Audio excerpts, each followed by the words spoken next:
Welcome back to my channel. Today I would like to talk about early adopters and why as an artist it is super important for you to find your early adopters, especially if you are an emerging artist struggling to penetrate the market, make sales and make the ends meet. It is crucial for you to understand the importance of early adopters and find out who they are, what they want, what are their biggest desires, and capture their attention so you can promote your art, become famous, become established in the art market, and all for free because you can have an organic growth. That is the word of mouth. It's very important to know who they are. And that's why today I would like to dedicate this video after talking about product lifecycle. And now I would like to talk about the diffusion of innovations and especially the early adopters. This innovation strategy or this theory is coined by Everett Rogers, and it has been several years. It was first out in the 1962. So wow, it has been such a long time. And the book Diffusion of Innovations has been out for several editions. If you are in the product development, marketing, business management, or if you're in entrepreneurship, you probably know already this theory and this graph that is very similar to the product lifecycle, but the slope is more symmetrical. It looks more like a very nice symmetrical slope. In this theory, the general society, the general mass, the people are divided into 5 different categories. The first 2.5% are the innovators. Imagine Steve Jobs, Elon Musk, the cutting edge, the bleeding edge people who are pushing the technologies forward. And they are fearless, they dare to be different, they think out of the box, and they are, of course, more rare because not everybody is like this. And after you have this very important people, the early adopters. They are the ones who are willing to try new products and new services and new technology, and they are not that like bleeding edge, but at least they're cutting edge enough to try new things. When Steve Jobs was developing the first iPhone, the early adopters embraced the first iPhone, although it was crazy at that time to have a phone that has no keyboard and that has only one button. And even the signal and the call quality was not that great, but people, the early adopters, bought it anyway, and they would like to try because they were so curious. And those are the very, very important people in your business, like the iPhones, because the first iPhones, of course, if nobody bought the first iPhones, there wouldn't be the second, there wouldn't be the third, and the whole product line would not have existed. And what the world, the society, social media, as we know, will not be exactly like today. And they are the key people in every kind of business, in every kind of market, because other people would look up to them to see their experiences, their recommendations. They're the opinion leaders of the industry. After that, you have the early majority, which accounts for 34% of the population. Again, I don't really think this percentage is important in this case because in every sector, in every era, in every society is different. In some societies are more conservative because of the whatever reason, because of the religion, because of the socioeconomic situation of the country. Sometimes people cannot be able to afford, let's say, a new iPhone.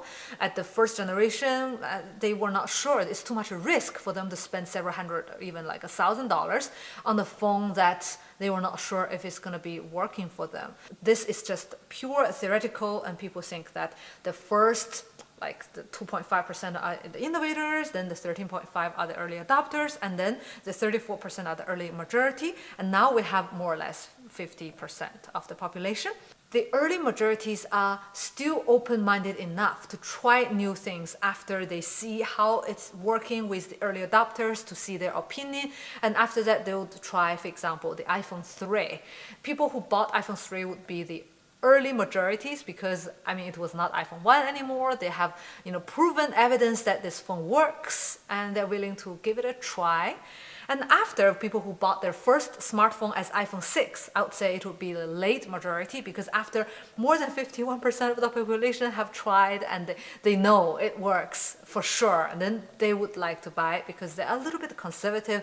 They don't want to take risks or they don't want to embrace technologies. And then after that, the last 16% are the laggers. And the laggers are, imagine, your grandfathers or your great-grandparents who didn't really want a new phone, but when you present them an iPhone 10, they're like, okay, maybe I'll play a little bit, just show me how to, press one button to call you.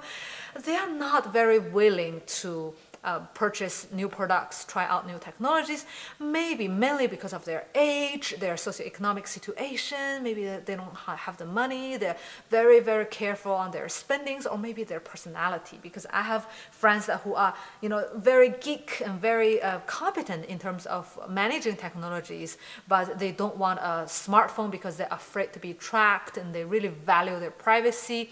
Really depends on each individual. There are different reasons not accepting certain technologies, and they can be laggards in one technology, but maybe they embrace other sort of products and technologies in a different market. It is also possible. Also, as you age, maybe it's also possible that before you are like the bleeding edge, you're the early adapters, and then later when you're older, you just would like to stick to what you already know.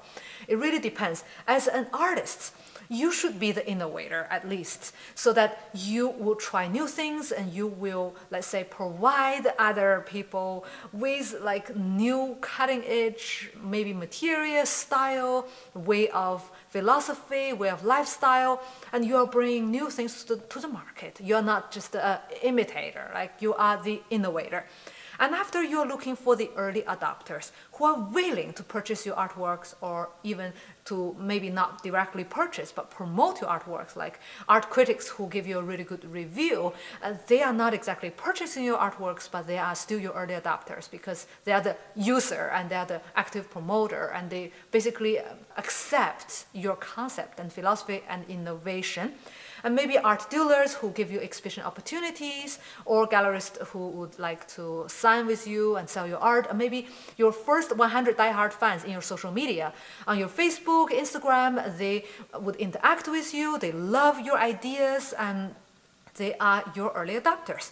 After you have the early majority who saw that other people purchased your artworks and they slowly accept your works, and after you have the late majority, but I don't think you should be worried about the rest, because it's like snowball rolling. Once you have the early adopters, the early majority will follow, and then late majority will follow, and laggards, maybe you just don't spend so much effort in getting them because they are laggards anyway. They are a little bit reluctant to accept new things, including your art, or because they only know certain artists when they were young and they want to still collect the same kind of artists. People like that, or same art style, and maybe the tastes don't really change anymore after they are so many years old. And it could be age, it could be also other sort of situations. For you as an artist, it's very important to know who will be your early adopters, who will be able to accept your art, and where are they? Like maybe they are on Instagram, maybe they are on Facebook, maybe they are in your local gallery, maybe they're in another side of the planet. You need to be able to spot them and to see where they will be, so you have to go out of your ways to reach them, maybe write emails, maybe do conference calls, or attending art fairs, or whatever that you think it would work for your particular scenario, for your case, for your business. And just really make your impression. Make sure that you spend maximum time and effort, even money, to capture their hearts, to capture their attentions, so that they would broadcast, they would tell people that they loved your works and how great you are, how great your concepts are, so that other people can follow up, and then you will have less and less work to do to promote your art. I hope this concept is helpful for you to promote your art. For each artist, the situation is very different, so I would love to know how you would like to capture the attention of your early adopters, find out who they are, where they are, and find out how to find a way to click with them. Leave me a comment below. I would love to know what you think. Thank you very much for watching this video, and see you next time.